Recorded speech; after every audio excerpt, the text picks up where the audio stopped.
반갑습니다. 말씀과 함께 하루를 시작하는 주님의 백성들을 예수님의 이름으로 축복합니다. 2025년 5월 12일 월요일 오늘 주신 말씀은 에스더 1장 1절에서 22절까지입니다. 아하수에로 왕 때에 있은 일이다. 아하수에로는 인도에서 에티오피아에 이르기까지 127 지방을 다스린 왕이다. 아하수에로 왕은 도성 수산에서 왕위에 올라 나라를 다스린 지 3년째 되던 해에 모든 총독들과 신하들을 불러서 잔치를 베풀었다. 페르시아와 메데의 장수들과 귀족들과 각 지방 총독들을 왕궁으로 초대하여 자기 왕궁이 지닌 영화로운 부여와 찬란한 위엄을 과시하였다. 잔치는 여러 날 동안 무려 180일이나 계속되었다. 이 기간이 끝난 뒤에 왕은 도성 수산에 있는 백성을 빈부귀천을 가리지 않고 모두 왕궁 정원 안뜰로 불러 들여서 이래 동안 잔치를 베풀었다. 정원에는 흰 실과 붉은 빛 털 실로 짠 휘장을 쳤는데 그 휘장은 대리석 기둥에 은고리에 흰 실과 보랏빛 실로 꼰 끈으로 매달았다. 화반석과 백석과 운모석과 흑석으로 덮인 바닥에는 금과 은으로 입힌 의자들이 놓여 있었다. 술잔은 모두 금잔이었는데 모양이 저마다 달랐다. 왕이 내리는 술은 풍성하였다. 그날은 어전 음주법을 따르지 않았으므로 많이 마시고 싶은 사람은 많이, 적게 마시고 싶은 사람은 적게 마셨다. 그것은 왕이 모든 술 심부름꾼에게 마실 이들이 원하는 만큼 따라 주라고 지시하였기 때문이다. 와스디 왕후도 부인들을 초대하여 아하수에로 왕의 그 궁궐 안에서 잔치를 베풀었다. 이래가 되는 날에 왕은 술을 마시고 기분이 좋아지자 자기를 받드는 7궁전 넷이 곧 무후만과 비스다와 하르보나와 박다와 아박다와 세달과 가르가스에게 이르기를 와스디 왕후가 왕후의 관을 쓰고 왕 앞으로 나오게 하라고 명령하였다. 왕후가 미인이므로 왕은 왕후의 아름다움을 백성과 대신들 앞에서 자랑하고 싶었던 것이다. 그러나 와스티 왕후는 내시들에게 왕의 명령을 전하여 듣고도 왕 앞에 나오기를 거절하였다. 이 소식을 들은 왕은 화가 몹시 났다. 마음속에서 분노가 불같이 치밀어 올랐다. 왕은 곧 법에 밝은 측근 전문가들과 이 일을 의논하였다. 왕이 법과 재판에 관하여 잘 아는 이들과 의논하는 것은 그 나라의 관례였다. 왕 옆에는 가르스나와 세달과 아드마라와 다시스와 메레스와 마르스나와 무무간 등 페르시아와 메대의 7 대신이 있어서 늘 왕과 직접 대면하여 의견을 나누었는데 그들은 나라 안에서 벼슬이 가장 높은 사람들이었다. 내시들을 시켜서 전달한 나 아하수에로의 왕명을 와스티 왕후가 따르지 않았으니 이를 법대로 하면 어떻게 처리해야 하오? 무무간이 왕과 대신들 앞에서 대답하였다.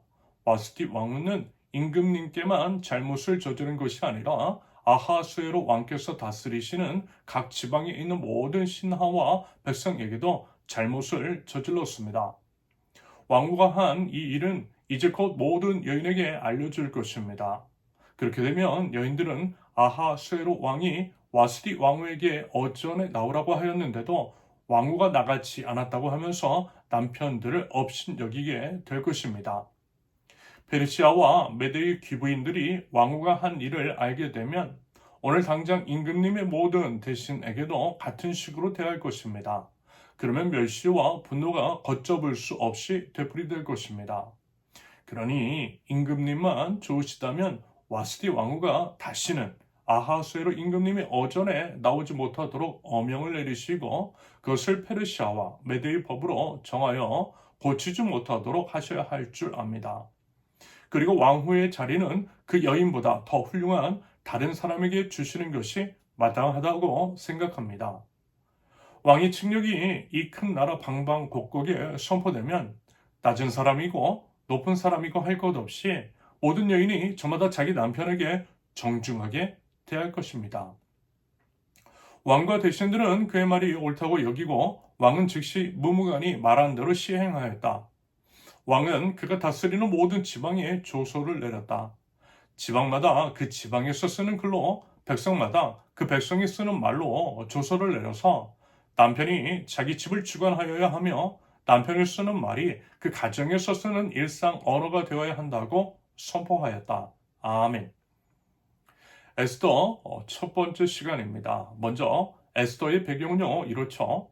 이스라엘 백성들이 바빌로니아의 포로로 끌려간 후 BC 539년도에 바빌로니아 제국은 페르시아 제국에 의해서 멸망합니다. 바빌로니아에 이어 페르시아가 그 당시 세계를 제패하고요. 페르시아의 지배 아래 이스라엘 백성들은 이스라엘로 귀환하게 됩니다. 말하자면 오늘부터 나누게 될 에스더서는 포로 귀환의 시기에 일어난 사건에 대한 기록입니다. 보통은요, 에스더서가 포로 귀환 중 제1차와 제2차 사이에 일어난 것으로 이해하고 있어요. 그 기간에 유대 민족이 모조리 말살될 뻔했는데 페르시아 제국의 왕비가 된 에스더가 유대 민족을 구원했다라는 것입니다. 오늘 본문 1절을 보니 아하수에로 왕 때에 있었던 일이라고 성경은 기록합니다. 아하수에로는 페르시아 제국의 5대 왕이죠.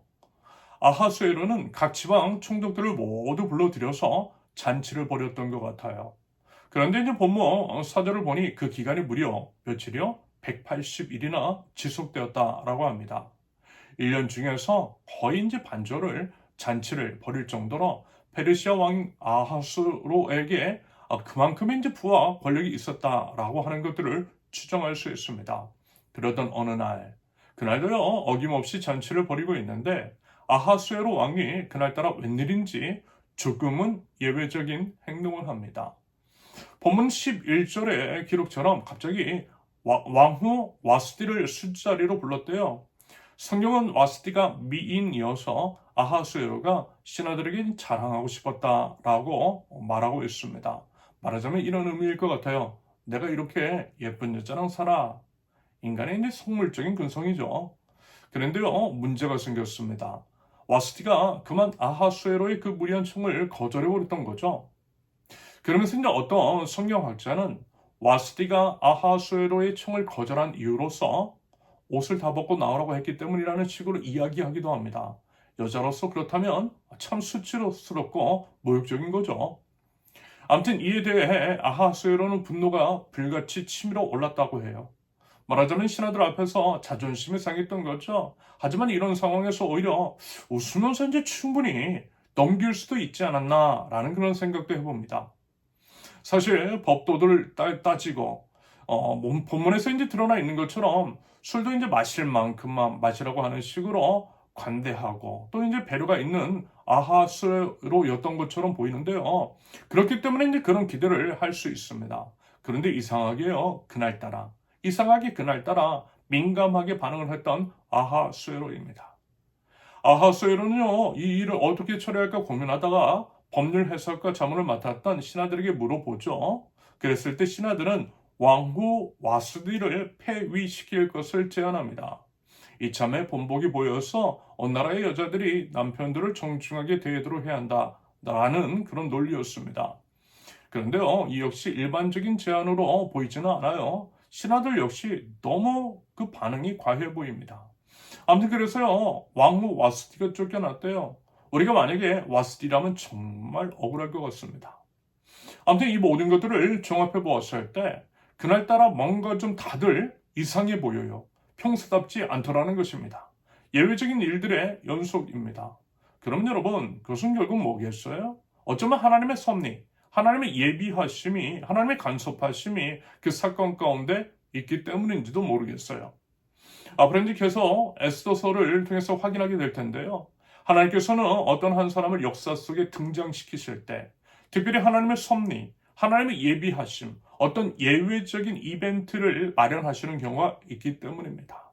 그런 모습이 보이더라는 거예요. 그래서 보세요. 이 말씀 19절을 보면 그러니 임금님만 좋으시다면 와스디 왕후가 다시는 아하수에로 임금님이 어전에 나오지 못하도록 어명을 내리시고 그것을 페르시아와 메데의 법으로 정하여 고치지 못하도록 하셔야 할 줄 압니다. 그리고 왕후의 자리는 그 여인보다 더 훌륭한 다른 사람이 주시는 것이 마땅하다고 생각합니다. 여러분 보이시죠? 이 언급이요. 왕후의 자리는 그 여인보다 더 훌륭한 다른 사람에게 주시는 것이 마땅하다고 생각합니다. 결국 왕후의 자리를 그보다 더 나은 사람 누구겠어요? 에스더요. 에스더서의 주인공 에스더에게 왕후의 자리를 주시기 위한 하나님의 섭리, 하나님의 예비하심일 수 있겠다라는 것이죠. 빈자리 생겨야 그 자리로 들어갈 수 있으니까. 나중에 이제 유대민족이 말살될 위기에 처하게 되는데요. 그때 그들을 구원할 사람이 필요하기 때문에 그게 바로 누구요? 에스더니까. 그래서 이 모든 것들은 에스더를 왕후로 앉히셔서 훗날 유대민족을 구원해 주시기 위한 하나님의 섭리 일종의 포석일 수 있겠다라는 것입니다. 하나님께서는요, 이처럼 하나님의 백성들을 보호하시기 위해서 사랑하는 하나님의 자녀들을 종길로 인도해 주시기 위해서 그들을 높여주시기 위해서 그리고 이 모든 것들을 통해서 하나님의 뜻을 이루어 가시기 위해서 모든 상황과 환경과 사람들까지 예비하여 주시는 줄로 믿습니다. 앞서 미리 행하시는 하나님이시라는 거예요. 여러분 우리 인생 우리가 주인공인 것 같고 우리 뜻대로 살 수 있는 것 같아도요. 여러분 그게 그렇지 않아요. 우리가 아니라요. 하나님께서 주인공이세요. 우리 위에 하나님 계세요. 하나님의 섭리, 하나님의 인도하심이 있고요. 하나님의 뜻을 이루기 위한 하나님의 예비하심이 우리의 삶 곳곳에 숨겨져 있는 줄로 믿습니다. 여러분 그거요. 발견할 줄 알아야 되는 거예요. 그것에 순종할 줄 알아야 되는 겁니다. 그리고 기대하자라는 것입니다. 하나님의 놀라운 예비하심, 하나님의 놀라운 섭리를 말합니다. 앞으로 계속 이와 같은 내용들을 나누게 될 텐데요. 그 하나님의 놀라운 섭리를 기대하는 마음으로 믿음과 미리 감사로 나갈 줄 아는 하나님 나라 백성들. 모든 상황 속에서 하나님의 사랑과 신실하신 그 인도하심을 믿는 믿음의 백성들 모두 되실 수 있기를 예수님의 이름으로 축원합니다. 함께 기도합니다.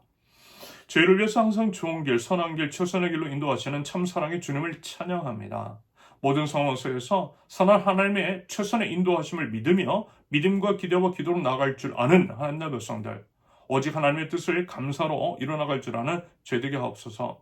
사람의 마음에는 많은 계획이 있어도 오직 그 발걸음을 인도하시는 분은 우리 하나님이신 줄로 믿고 날마다 우리 주님께 엎드려서 우리 주님의 뜻을 구하고 주님 뜻 위에 설 줄 아는 지혜를 하나님 저희들에게 허락하여 주시옵소서. 예수님의 이름으로 기도합니다. 아멘.